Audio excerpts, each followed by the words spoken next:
Hello दोस्तों, नमस्कार। आप सभी का स्वागत है कॉग्निटिव बिहेवियरल थेरेपी के इस कोर्स के अंदर। मैं हूं आपका दोस्त डॉक्टर कन्हैया, बीकानेर, राजस्थान से।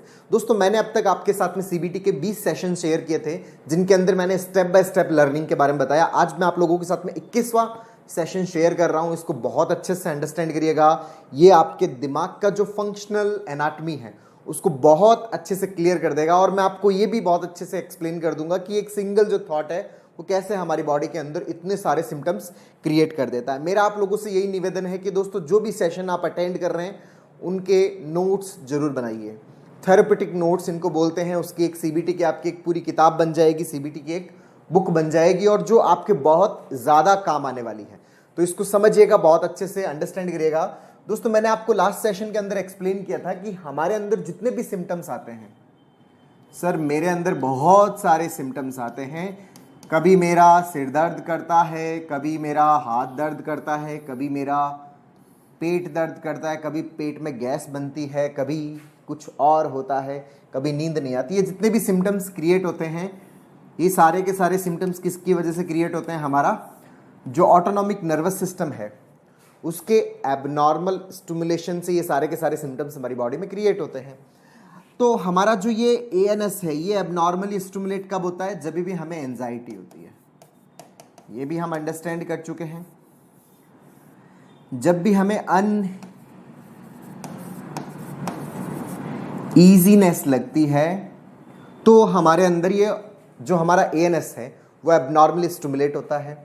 हमें एंजाइटी और अनईजीनेस कब होती है? जब हमारे लिम्बिक सिस्टम के अंदर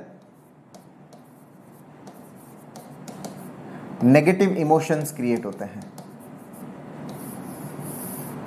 किसमें? हमारे लिम्बिक सिस्टम में।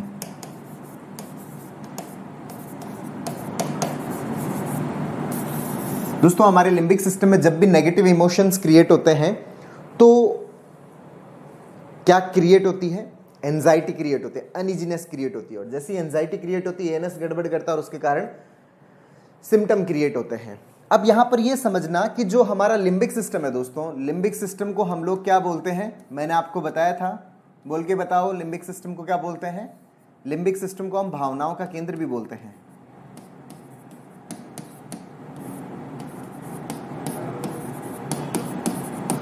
इमोशंस का सेंटर भी बोलते हैं। ये जो लिम्बिक सिस्टम है ना दोस्तों, इसके अंदर ये पॉजिटिव और नेगेटिव इमोशंस क्यों क्रिएट होते हैं, इसका कॉन्सेप्ट समझिएगा। हमारा जो ये लिम्बिक सिस्टम है, ये एक स्विमिंग पूल से जुड़ा होता है, जिसको बोलते हैं सीरोटोनिन पूल।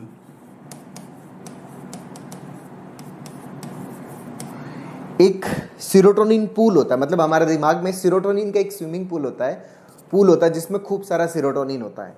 अच्छा, इसके अंदर अगर सीरोटोनिन की मात्रा कम है, अगर इसके अंदर सीरोटोनिन की मात्रा कम है तो आपके लिम्बिक सिस्टम के अंदर नेगेटिव इमोशंस क्रिएट होंगे। और नेगेटिव इमोशंस क्रिएट होने से क्या होगा? नेगेटिव इमोशंस क्रिएट होने से मैंने आपको बताया था कि एंजाइटी होती है, अनईजीनेस लगती है, और उस अनईजीनेस से क्या होता है? अनईजीनेस से फिर बॉडी के अंदर सिम्टम्स क्रिएट होता है।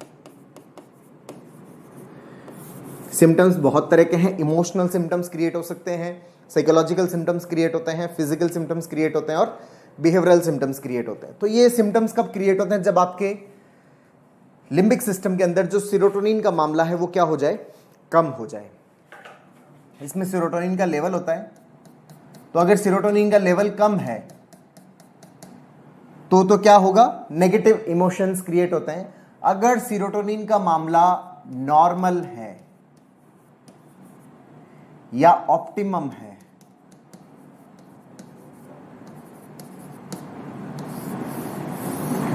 अगर सीरोटोनिन का मामला नॉर्मल है या ऑप्टिमम है,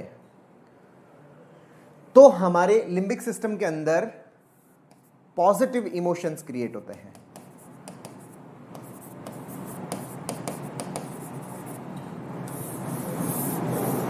तो हमारे लिम्बिक सिस्टम के अंदर पॉजिटिव इमोशंस क्रिएट होते हैं, मतलब हमें सेंस ऑफ सिक्योरिटी फील होती है, सेंस ऑफ सर्टेनिटी फील होती है, सेंस ऑफ प्रिडिक्टेबिलिटी फील होती है। ये तीनों मैं आपको लास्ट सेशन में एक्सप्लेन कर चुका हूं। सेंस ऑफ सिक्योरिटी, सुरक्षित महसूस करते हैं, बस बढ़िया, कोई दिक्कत नहीं है, आज सुरक्षित तो कल भी सुरक्षित, और हम हमारे फ्यूचर में प्लान्स भी आराम से क्या कर सकते हैं, प्रिडिक्ट कर सकते हैं।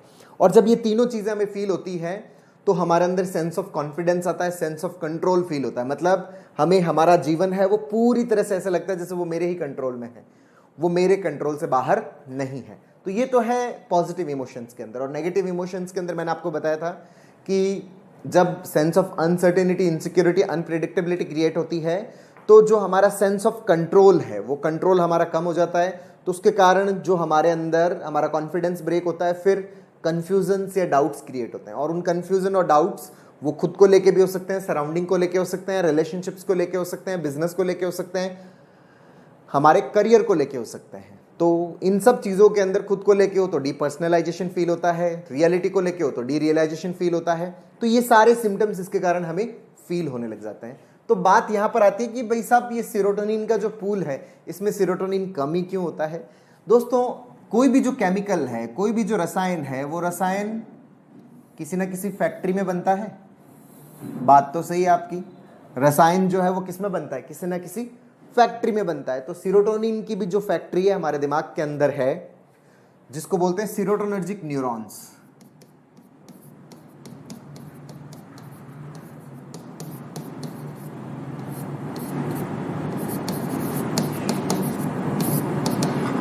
उनको बोलते हैं अपन सेरोटोनर्जिक न्यूरॉन्स। सेरोटोनिन की फैक्ट्री है हमारे दिमाग में जो कंटिन्यूसली क्या बनाती है, सेरोटोनिन बनाती है। तो सेरोटोनिन का नॉर्मल अगर लेवल हो जाता है, ऑप्टिमम लेवल आ जाता है, तो positive feeling, confidence, sense of control सब कुछ ठीक, कोई सिम्टम्स नहीं। लेकिन अगर सेरोटोनर्जिक न्यूरॉन्स आपके सेरोटोनिन का फॉर्मेशन कम कर देते हैं तो हमारे अंदर सेरोटोनिन का लेवल कम हो जाता है। जैसे सेरोटोनिन का लेवल कम होता है, negative emotions, then anxiety, then ANS गड़बड़, देन हमारी बॉडी के अंदर सिम्टम्स क्रिएट होने लग जाते हैं। ये सेरोटोनर्जिक न्यूरॉन्स बेसिकली क्या होते हैं दोस्तों, हमारा जो दिमाग होता है ये कुछ ऐसे स्ट्रक्चर होता है हमारा दिमाग। ये दिमाग का बेस है, जो हमारे ये पीछे वाला जो हिस्सा है, जो दिमाग का बेस है, यहाँ पे एक न्यूक्लियस होता है जिसको बोलते हैं राफे न्यूक्लियस। जिसको क्या बोलते हैं, राफे न्यूक्लियस। ये सेरोटोनिन की फैक्ट्री है। वैसे तो हमारे इंटेस्टाइन के अंदर, गट के अंदर भी सेरोटोनिन बढ़ता है, पर वो हमारे ब्रेन के अंदर एंटर नहीं होता। जो ब्रेन वाला सेरोटोनिन है वही काम आता है। तो यहां से पूरे ब्रेन के अंदर सेरोटोनिन की वेव्स चलती है। हमारे पूरे दिमाग के अंदर सेरोटोनिन की वेव चलती है और हम बहुत मजेदार फील करने लग जाते हैं, बहुत अच्छा फील करने लग जाते हैं। तो ये सारा का सारा मामला कहाँ होता है, हमारे सेरोटोनर्जिक न्यूरॉन्स के अंदर होता है, जो सेरोटोनिन का फॉर्मेशन करते हैं। अच्छा, ये जो सेरोटोनर्जिक न्यूरॉन्स है जो सेरोटोनिन प्रोड्यूस करते हैं, ये सेरोटोनिन न्यूरॉन्स अगर बंद हो जाए,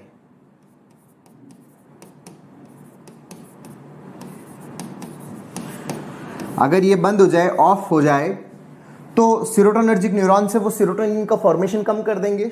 अगर इसका फॉर्मेशन कम हो जाएगा तो आपके लिम्बिक सिस्टम के अंदर नेगेटिव इमोशंस आएंगे, फिर आपके अंदर एंजाइटी क्रिएट होगा, फिर आपका एएनएस गड़बड़ होगा, फिर आपकी बॉडी में डिफरेंट तरह के सिम्टम्स क्रिएट होते हैं। और अगर ये सेरोटोनर्जिक न्यूरॉन्स शुरू हो जाए, ऑन हो जाए, अगर ये ऑन हो जाए तो हमारे दिमाग के अंदर सेरोटोनिन का लेवल बढ़ जाता है।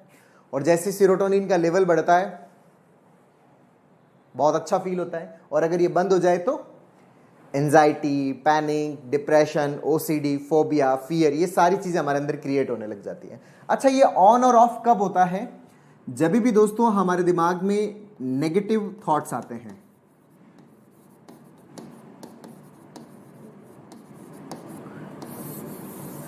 अगर हमारे दिमाग में नेगेटिव थॉट्स आते हैं, नकारात्मक विचार आते हैं, तो ये जो नेगेटिव थॉट्स है ये क्या करते हैं, हमारे सेरोटोनर्जिक न्यूरॉन्स को बंद कर देते हैं। जब ये बंद हो जाता है तो सेरोटोनिन का मामला कम हो जाता है। सेरोटोनिन का मामला कम हो गया तो लिम्बिक सिस्टम के अंदर नेगेटिव इमोशंस, आगे की कहानी आपको पता है।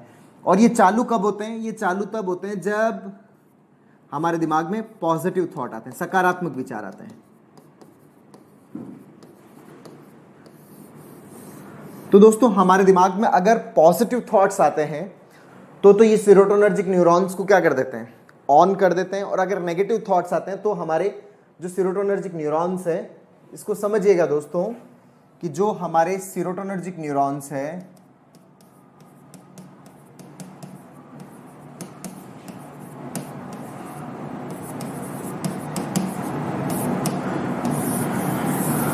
जो सीरोटोनिन का फॉर्मेशन करते हैं, ये अगर ऑन हो जाए, ऑफ हो जाए, तो सीरोटोनिन कम हो जाएगा। सीरोटोनिन कम होती negative emotions, then negative feelings, then anxiety, then ANS, then symptoms. और अगर ये ऑन हो जाए तो सीरोटोनिन बढ़ जाएगा। ये ऑफ कब होता है? जब भी नेगेटिव थॉट्स आते हैं।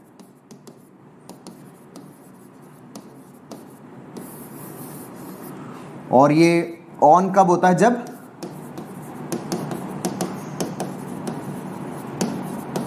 पॉजिटिव थॉट्स आते हैं। सर समझ गए?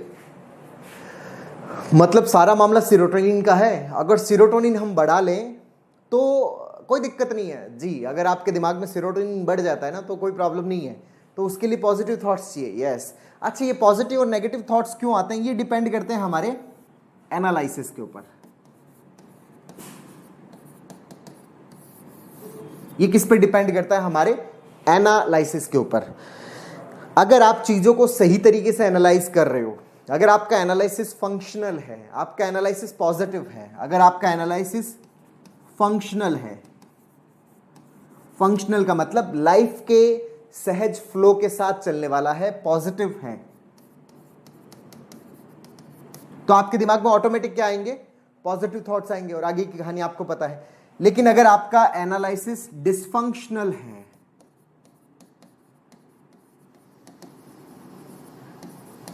मतलब फंक्शंस के अंदर प्रॉब्लम क्रिएट करने वाला है या नेगेटिव है, तो आपके दिमाग में ऑटोमेटिकली क्या आएंगे? नेगेटिव ख्याल आएंगे। और जब नेगेटिव ख्याल आएंगे तो आपके सीरोटोनर्जिक न्यूरॉन्स बंद हो जाएंगे। बंद हो जाएंगे तो सीरोटोनिन कम हो जाएगा। सीरोटोनिन कम हो जाएगा तो हमारे लिम्बिक सिस्टम में negative emotions, then anxiety, then ANS, then आपकी बॉडी में अलग अलग तरह के सिम्टम्स क्रिएट होंगे। अच्छा, ये एनालिसिस किस चीज का है? ये एनालिसिस है जो भी एनवायरमेंट से इंफॉर्मेशन आ रही है,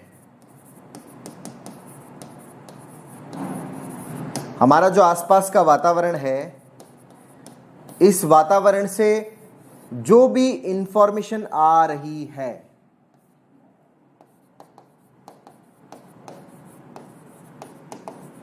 चाहे वो एक्सटर्नल एनवायरमेंट हो, चाहे वो इंटरनल एनवायरमेंट हो, इन दोनों एनवायरमेंट से जो भी इंफॉर्मेशन हमारे दिमाग में जा रही है, उस इंफॉर्मेशन को क्या किया जाता है? एनालाइज किया जाता है। और जैसा हमारा एनालिसिस होता है ना, आगे की कहानी वैसी ही होती है। आपका एनालिसिस कैसा है, आपका परसेप्शन कैसा है, आपका मीनिंग क्रिएट करने का मैकेनिज्म कैसा है, इसी के ऊपर ही डिपेंड करता है कि आपको कोई प्रॉब्लम होगा या प्रॉब्लम नहीं होगा। कोई भी इंफॉर्मेशन आ रहा है, अगर आप उसको गलत वे में एनालाइज कर लेते हो तो नेगेटिव थॉट्स या आपके सीरोटोनर्जिक न्यूरॉन्स को बंद कर देंगे, ऑफ कर देंगे। जब आपके सीरोटोनर्जिक न्यूरॉन्स ऑफ हो जाएंगे तो आपके सीरोटोनिन का लेवल कम हो जाएगा। सीरोटोनिन का लेवल कम होगा तो नेगेटिव इमोशंस आएंगे। नेगेटिव इमोशंस आएंगे तो एंजाइटी क्रिएट होगा और उसके कारण हमारी बॉडी के अंदर अलग अलग तरह के सिम्टम्स फील होते हैं, अलग अलग तरह के लक्षण पैदा होते हैं। तो हमारे दिमाग में जो एक सिंगल थॉट आता है ना दोस्तों, ये सिंगल थॉट किस तरह से हमारी पूरी बॉडी का कबाड़ा कर देता है, हमारी पूरी बॉडी के अंदर अलग अलग तरह के सिम्टम्स क्रिएट कर देता है। इस पूरी मैकेनिज्म को बहुत अच्छे से समझिएगा। मैं आपको एक बार पूरा समराइज करता हूं कि दोस्तों, जितनी भी इंफॉर्मेशन हमारे दिमाग में आती है, मैंने आपको ये एक्सप्लेन किया कि हमारी बॉडी में जितने भी सिम्टम्स हमें फील होते हैं, जितने भी सिम्टम्स है, ये सिम्टम्स क्यों फील होते हैं? ये हमें एएनएस की बदौलत फील होते हैं, जो हमारा ऑटोनॉमिक नर्वस सिस्टम है। अच्छा, एएनएस में गड़बड़ कब होती है? जब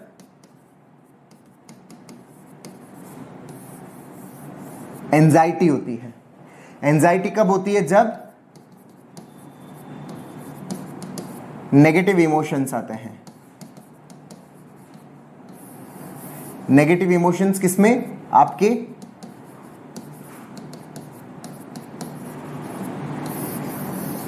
लिम्बिक सिस्टम के अंदर।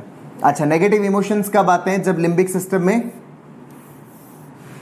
सीरोटोनिन का मामला कम होता है।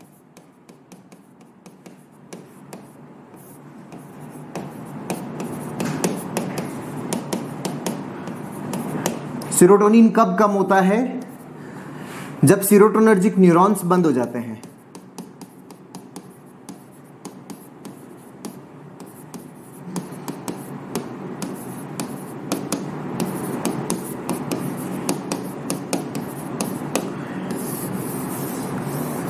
जब आपके सीरोटोनर्जिक न्यूरॉन्स बंद हो जाते हैं, ये कब बंद होते हैं? जब नेगेटिव थॉट्स आते हैं। नेगेटिव थॉट्स कब आते हैं? जब आपका एनालिसिस वो नेगेटिव हो, या वो आपका डिसफंक्शनल हो, आपका परसेप्शन नेगेटिव हो। परसेप्शन मतलब जो मीनिंग क्रिएट करने का जो मैकेनिज्म है, वो मैकेनिज्म हमारा क्या हो? नेगेटिव हो। अच्छा, ये एनालिसिस किस चीज का? जो भी इंफॉर्मेशन हमारे पास में आ रही है, जो भी इंफॉर्मेशन आ रही है कहां से? एक्सटर्नल और इंटरनल एनवायरनमेंट से। जो भी एक्सटर्नल और इंटरनल एनवायरनमेंट से इंफॉर्मेशन आ रही है, उस इंफॉर्मेशन को एनालाइज करना, ये पूरा आपके ब्रेन की फंक्शनल एनाटॉमी है, जो मैंने आपको बहुत अच्छे से एक्सप्लेन किया। इसको समझिएगा दोस्तों, इसको बहुत अच्छे से समझिएगा। अब यहां पर ये पार्ट भी मैं आपको एक्सप्लेन कर रहा हूं कि जो हम मेडिसिन यूज करते हैं, जो हम दवाएं यूज करते हैं, दवाएं बेसिकली SSRI होती है। SSRI का मतलब क्या होता है? Selective serotonin reuptake inhibitor. ये क्या होती है? Selective serotonin reuptake inhibitor. ये सीरोटोनिन का लेवल बढ़ा देती है। अब सीरोटोनिन का लेवल अगर आपके दिमाग में बढ़ जाए, अगर ये सीरोटोनिन का लेवल आपके दिमाग में बढ़ जाए, तो मैंने आपको बताया था कि सीरोटोनिन का जैसे लेवल बढ़ेगा, सीरोटोनिन का जैसे ही लेवल बढ़ता है तो ऑटोमेटिकली क्या आता है? सीरोटोनिन का लेवल जैसे ही बढ़ता है, नॉर्मल होता है, तो ऑटोमेटिकली क्या आने लग जाते हैं? पॉजिटिव फीलिंग्स आने लग जाती है, पॉजिटिव अच्छा फील होने लग जाता है, पूरी बॉडी ठीक हो जाती है, पूरी बॉडी हील हो जाती है।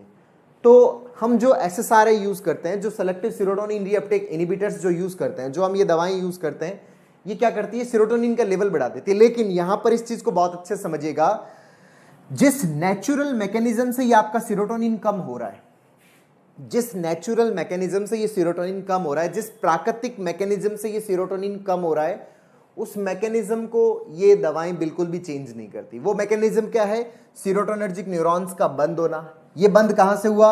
ये नेगेटिव थॉट की वजह से हुआ। नेगेटिव थॉट, ये नेगेटिव एनालिसिस की वजह से। तो यहां पर जो सबसे ज्यादा जो इंपॉर्टेंट चीज है ना, वो यही है हमारा, that is our perception. That is our perception, या हमारा जो एनालिसिस, वो सबसे ज्यादा इंपॉर्टेंट है। और जो एनालिसिस है, जो हमारा परसेप्शन है, ये किस पे डिपेंड करता है? ये डिपेंड करता है हमारे न्यूरोनल पैटर्न्स के ऊपर, हमारे न्यूरोनल पैटर्न्स के ऊपर डिपेंड करता है। और ये न्यूरोनल पैटर्न्स बचपन से लेके अब तक हमने जो भी सीखा है, उसका पैटर्न हमारे दिमाग के अंदर बना हुआ है। बचपन से लेके अब तक हमने जो कुछ भी सीखा है, उन सब चीजों के पैटर्न्स हमारे दिमाग में बने हुए हैं।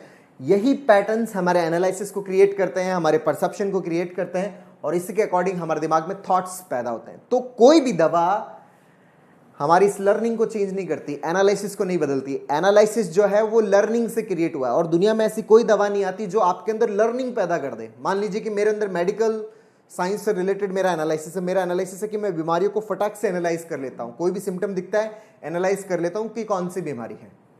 तो ये मैंने मेरे जीवन में सीखा है, ये दवा खा के मेरे अंदर डेवलप नहीं हुआ। दुनिया में ऐसी कोई दवा नहीं आती जो आपके अंदर एनालिसिस को चेंज कर दे या आपके अंदर एनालिसिस क्रिएट कर दे। ऐसी कोई मेडिसिन नहीं आती, ऐसी कोई दवा नहीं आती। एनालिसिस है वो लर्निंग से क्रिएट होता है। इसीलिए आप जब तक दवा खा रहे होते हो तब तक आपका सीरोटोनिन बढ़ा हुआ होता है। या तो आप जिंदगी भर दवा खाओ तो आपका सीरोटोनिन बढ़ा रहेगा। नहीं सर, हम जिंदगी भर नहीं खाना चाहते, हम तो चाहते हैं कि ये सारा कुछ मामला ही ठीक हो जाए, हमें दवा की जरूरत ही ना पड़े। तो भाई इसकी नेचुरल मैकेनिज्म पे आइए, इसको स्टार्ट करिए। ये कहां से स्टार्ट होगा? जब आपका एनालिसिस ठीक होगा। और एनालिसिस किस पे डिपेंड करता है? न्यूरल पैटर्न्स पर। और उन न्यूरल पैटर्न्स को हमें चेंज करना पड़ेगा। उसी के लिए हम किस में पार्टिसिपेट कर रहे हैं? सीबीटी के अंदर, कॉग्निटिव बिहेवियरल थेरेपी के अंदर। मैंने आपको बहुत सारे डिसफंक्शनल एनालिसिस बताए, रॉन्ग एनालिसिस बताए, जो हमारे जीवन में प्रॉब्लम क्रिएट करते हैं। जैसे परमानेंट एनालिसिस है, पर्सनल एनालिसिस है, परवेजिव एनालिसिस है, जनरलाइजेशन है, माइंड रीडिंग है, लेबलिंग है। ये बहुत सारे एनालिसिस मैंने आपके साथ में डिस्कस किए, जो मैंने आपको बताए।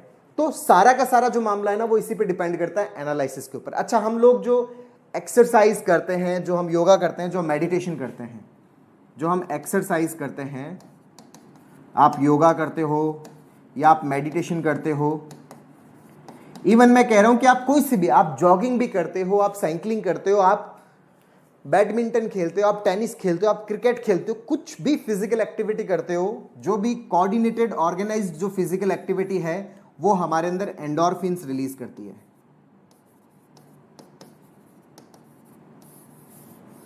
वो हमारे अंदर एंडोर्फिन रिलीज करती है। एंडोर्फिन क्या होती है? नेचुरल ओपियम होती है हमारी बॉडी के अंदर। एंडोर्फिन नेचुरल ओपियम होती है हमारी बॉडी के अंदर।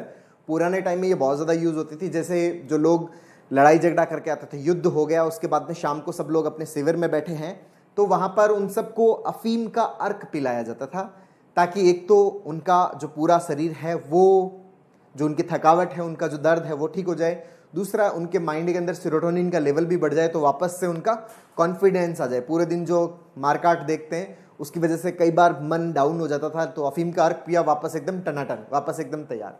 तो जो एंडोर्फिन से ये क्या करते हैं, हमारे सेरोटोनिन के लेवल को बढ़ा देते हैं।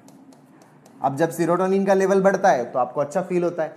तो एक्सरसाइज करते हो, योगा करते हो, मेडिटेशन करते हो, कुछ भी फिजिकल एक्टिविटी करते हो, ये सारे के सारे आपके एंडोर्फिन्स को बढ़ाते हैं और उससे आपका सेरोटोनिन बढ़ता है। सेरोटोनिन बढ़ता है तो लिम्बिक सिस्टम के अंदर नेगेटिव के बजाय पॉजिटिव इमोशंस आते हैं और आपको कॉन्फिडेंस आ जाता है। इसके अलावा जैसे आप डाइट यूज करते हो, डाइट के अंदर आपको पता है प्रोटीन्स होते हैं, और प्रोटीन के अंदर एक अमाइनो एसिड होता है जिसको ट्रिप्टोफेन बोलते हैं। ये ट्रिप्टोफेन भी किसका फॉर्मेशन करता है? सेरोटोनिन का फॉर्मेशन करता है। तो जैसे आप डाइट के अंदर, जैसे आप पाइनएप्पल वगैरह यूज करते हो, आप जैसे मेथी वगैरह यूज करते हो, जैसे आप बनाना यूज करते हो, और भी कई सारे जैसे एंटीऑक्सीडेंट वाले पार्ट हैं, वो भी आपकी सेरोटोनर्जिक न्यूरॉन्स की एक्टिविटी को बढ़ाते हैं। इसके ऊपर मैंने एक पूरा वीडियो भी डाला हुआ है, जैसे आपने देखा होगा कि डाइट के अंदर भी अगर हम इस तरह के जैसे ड्राई फ्रूट्स वगैरह यूज करते हैं, अखरोट यूज करते हैं, बादाम यूज करते हैं, हम लोग जैसे मिल्क प्रोडक्ट यूज करते हैं, इन सब के अंदर ट्रिप्टोफेन है वो बहुत ही रिच मात्रा में होता है। तो ये जो ट्रिप्टोफेन है ये क्या करता है? आपके सेरोटोनिन के लेवल को बढ़ाता है। तो जब सेरोटोनिन का लेवल बढ़ता है तो आपके अंदर ऑटोमेटिक पॉजिटिव आता है। लेकिन सेरोटोनिन हमारे अंदर किस मैकेनिज्म से कम है, उस मैकेनिज्म को ये चीज अफेक्ट नहीं करती। उस मैकेनिज्म के लिए तो आपको आपकी लर्निंग बदलनी पड़ेगी, आपको रूट कॉज खत्म करना ही पड़ेगा। नहीं तो लोग मुझे कहते रहते हैं कि सर 10 साल हो गए, 15 साल हो गए, 20 साल हो गए, 25 साल हो गए, दवा खा रहे हैं, खाना पड़ेगा, कोई दिक्कत नहीं। सर मैं योगा करता था तब ठीक हो गया, बढ़िया है। मैं मेडिटेशन करता था, मैं ठीक हो गया, वापस दिक्कत हो गई सर, प्रॉब्लम्स। क्यों? क्योंकि हमारे अंदर बीज है इस चीज का, हमारे अंदर रूट कॉज पड़ी है, हमारे अंदर जड़ पड़ी है। जब तक वो जड़ खत्म नहीं होगी ना, सिचुएशन जैसी क्रिएट होती है, प्रॉब्लम क्रिएट होने लग जाती है। जैसे मान लीजिए कि किसी खेत के अंदर कोई भी आम का पेड़ उग रहा है, किसी खेत के अंदर आम का पेड़ उग रहा है, बारिश होती है आम का पेड़ उग जाता है, बारिश नहीं होती तो आम का पेड़ भी नहीं उगता, बारिश होती है आम का पेड़ उग सकता है। आम का पेड़ तभी उग सकता है जब उस खेत के अंदर आम का बीज है। अगर आम का बीज नहीं है ना, तो वो पेड़ कभी भी नहीं उग सकता, चाहे कितनी बारिश क्यों ना हो जाए। हमारे अंदर भी नेगेटिव चीजें जो उग जाती है, नेगेटिव चीजें जो आ जाती है ना, वो तभी आती है क्योंकि हमारे अंदर रूट कॉज पड़ा है, हमारे अंदर जड़ पड़ी है। वो जड़ है तो प्रॉब्लम क्रिएट ऑटोमेटिकली हो जाती है, हमारे ना चाहते हुए भी ऑटोमेटिकली प्रॉब्लम क्रिएट हो जाती है। क्यों? क्योंकि रूट हमारे अंदर पड़ी है। अच्छा, जो हम एंटीऑक्सीडेंट्स वगैरह जो खाते हैं, जैसे मैंने आप जितने भी कलर्ड फ्रूट्स खाते हो, जैसे आप काला जामुन खाते हो, आप जो ब्लूबेरीज खाते हो, आप जितने भी कलर्ड फ्रूट्स खाते हो, जैसे आप संतरा लेते हो, या फिर जैसे आप पाइनएप्पल यूज़ करते हो, या जैसे आप ये टमाटर खाते हो, इन सब के अंदर बहुत ज़बरदस्त मात्रा में एंटीऑक्सीडेंट्स होता है। इसमें एक बहुत ही कॉमन जैसे लाइकोपिन है, एंथोसाइनिन वगैरह है, ये आपके सेरोटोनर्जिक न्यूरॉन्स की एक्टिविटी को बढ़ाते हैं, और ये सेरोटोनर्जिक न्यूरॉन्स की एक्टिविटी वो आपके सेरोटोनिन के लेवल को नॉर्मल करती है, तो उससे भी हमारा मामला बेहतर हो जाता है। तो यहाँ पर जो सारा मामला जो टिका हुआ है ना दोस्तों, वो सारा का सारा मामला इस मामले पे टिका हुआ है कि आपका एनालिसिस कैसा है। अगर आपका एनालिसिस ठीक है ना, तो मैं कह रहा हूँ सारा प्रोसेस ठीक हो जाता है। ना आपको दवा खाने की जरूरत, ना आपको मेडिसिन खाने की जरूरत, क्योंकि कोई भी योगा आपके अंदर थॉट क्रिएट नहीं करता। मान लीजिए कि मैं मेडिकल साइंस वाला एनालिसिस चाहता हूं, तो मैं कौन सा योगा करूं, मैं कौन सा मेडिटेशन करूं? मुझे तो लर्निंग से गुजरना पड़ेगा, मुझे तो सीखने की प्रक्रिया से गुजरना पड़ेगा, तभी मैं सीख पाऊंगा। कोई डांस करना चाहता है, कौन सा योगा करवाऊं? कोई गाना गाना चाहता है, कौन सी दवा दूं? नहीं हो सकता, सीखना पड़ेगा, लर्निंग फेज से जाना ही पड़ेगा। सीबीटी जो है वो भी एक लर्निंग का तरीका है, साइंटिफिक मैकेनिज्म है, जो साइंटिफिक एक्सपेरिमेंट्स पे बेस्ड है, जिससे हमारे सोचने समझने की प्रक्रिया और ज़्यादा स्ट्रांग होती है और ज़्यादा वृहद होती है। तो दोस्तों ये बहुत अच्छे समझिएगा। इसके बाद में मैं जो नेक्स्ट सेशन है 22 वाला सेशन, उसके अंदर मैं आपको कुछ एक एग्जाम्पल्स बताऊंगा जो मैंने आपको ये जो एक्सप्लेन किया कि एक सिंगल थॉट कैसे बॉडी के अंदर सिम्टम क्रिएट कर देता है, कुछ एक एग्जांपल, और उसके बाद में हम वर्कशीट वाले मामले को डिस्कस करेंगे जो कि बहुत ज़्यादा इंटरेस्टिंग है, बहुत ज़्यादा जरूरी है। सुपर्ब कॉन्सेप्ट है वर्कशीट वाला, तो उसको बहुत अच्छे से देखिएगा, बहुत अच्छे से समझिएगा दोस्तों, और इन सब चीज़ों के नोट्स बनाइए ताकि आपके कॉन्सेप्चुअल क्लियरिटी हो कि ये सब कुछ हो कैसे रहा है। जितना आप दिमाग को समझोगे ना, उतना अच्छा आपको फील होगा, उतना अच्छा आपको लगेगा। तो इसको समझने की कोशिश करें, इससे दूर मत भागिए, अंडरस्टैंड करें कि हो कैसे रहा है, क्यों हो रहा है, इन सब चीज़ों को आप बहुत बेहतर तरीके से समझिए दोस्तों। तो दोस्तों तब तक के लिए मिलते हैं अपन नेक्स्ट सेशन के अंदर, तब तक के लिए बहुत बहुत धन्यवाद दोस्तों। जय हिंद, जय भारत।